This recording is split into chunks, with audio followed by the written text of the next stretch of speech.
Hey guys, doing Julie here. Today is a special video for me because if you guys have been following me for a while, you know that I've been here for a while.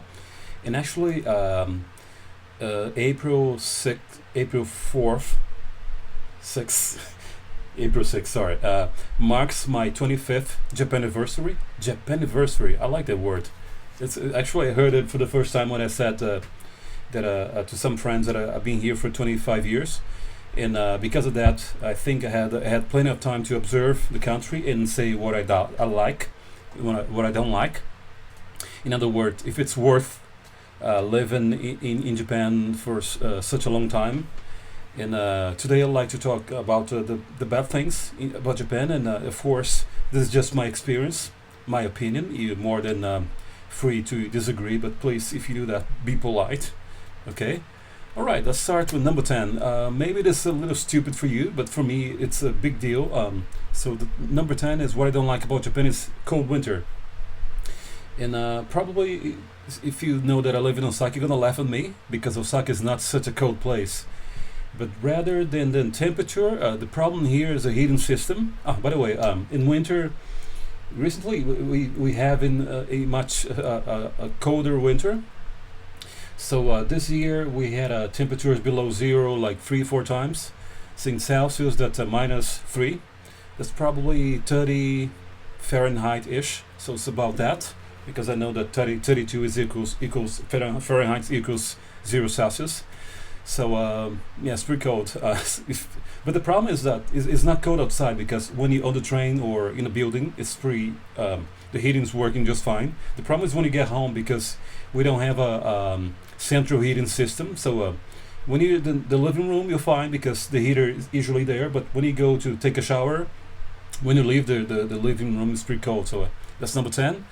Number 9, it has to do with diversity, but you might say, hey, but Julio, the 98% Japanese, I understand that, but the two sides of diversity, let's talk about their view, among themselves.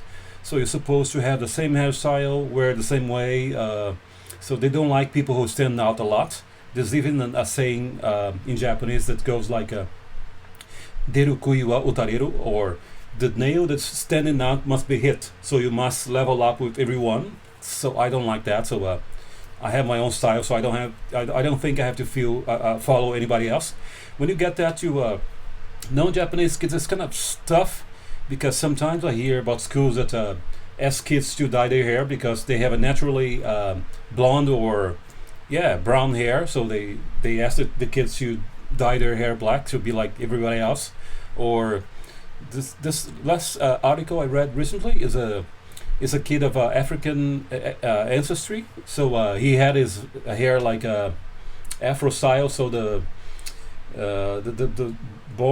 school boarding said that he couldn't attend the graduation. So the ceremony. So it's kind of stupid. Yeah, even if they 98% Japanese, some people are different. They should accept difference. Doesn't mean that they have to adapt to that, but they should accept. At least in my opinion. Okay, so number 9 is no diversity. Number 8 is military style education. And what I mean by that is not only that uniform that resembles the German, from what I heard, maybe I read somewhere, it resembles a German army uniform. If you see high school kids here, it's pretty strict for kids. And also, I don't like the style of education, because it's not an education thinking of fostering debate and kids who can debate and express their ideas. Rather, it's more military. It's kind of it's memorizing stuff. It's about date, names. So it's basically memorizing. It's not about arguing. So I don't like that kind of education. And that leads to maybe number 7. Maybe because schools are so tough, so that leads to bad human relations, and that leads to bullying. Bullying is a serious thing here, especially if you're non-Japanese. Actually, not only for non-Japanese, for Japanese as well. And I've heard that it even leads to suicide. So it's pretty tough. So schools are really tough in this bullying here. There's lots of bullying. Okay, the number 6 is more on the economical side. It's insufficient patience. So if you live here for a while, you know that the money that you get when you retire is not enough for living. And that takes me to item 5, which is high taxes. So that's kind of a contradictory that you pay so much. Usually, people would take maybe 20. Actually, it's a lot of money. So 10% from your salary, and plus they take. So that there's the 10% on your salary. There's the health insurance, and there's what they call the pension. So they take a lot of money from your salary, which means that the more you make money, the more the government takes money from you. So that's one thing I don't like. So high taxes. Number 4 is more about not being Japanese. So one thing I hate is people talking to me in English. There's a kind of an assumption here that English is an international language. That's ridiculous.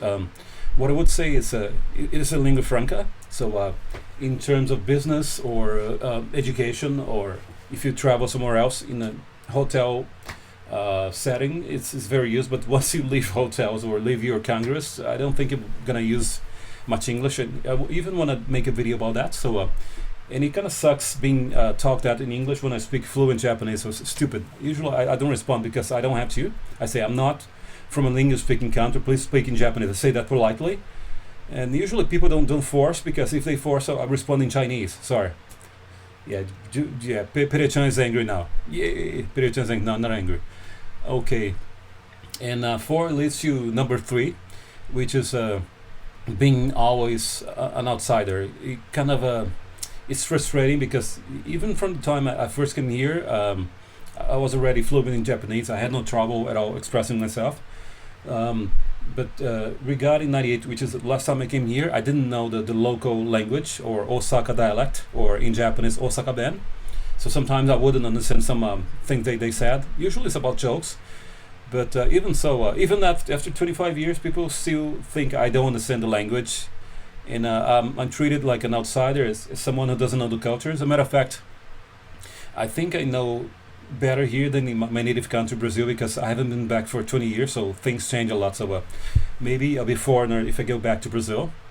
So 3. And 2 is more on the person side. So I think that there are shallow relations here. So I don't know about you, but after 25 years, I don't think I ever had a real Japanese friend. I don't think I have strong relationships with Japanese. One example of that is, like, I don't remember being invited to someone's place to have dinner and stuff like that. So if you have been invited, so please leave it below in the comments, because you're a blessed person. I think they're very distant. Yes, relationships are here very shallow. Okay, and then item that bothers me the most. So number 1 here is actually kind of related. So discrimination, lack of opportunities. As a matter of fact, I'm not working on it right now. In which will lead to something cool that I'll talk in the video. Talk about good things in Japan.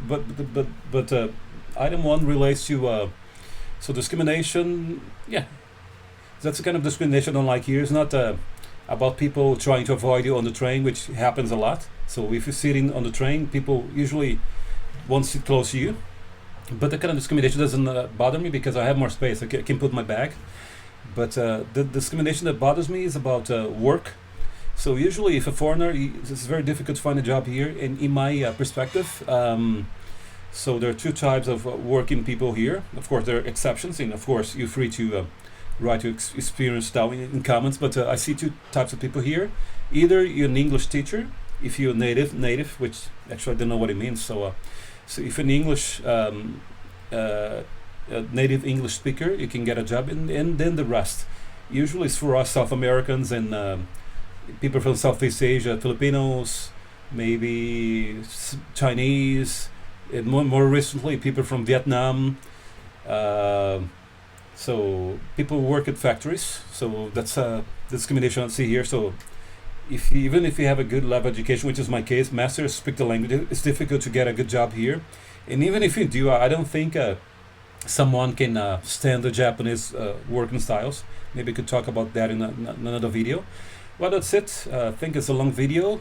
Maybe you have a lot of things to think about and comment in the section below. So thanks for watching. That's my view of about Japan after 25 years. If it's worth living here. Today I'm talking about the stuff I don't like here.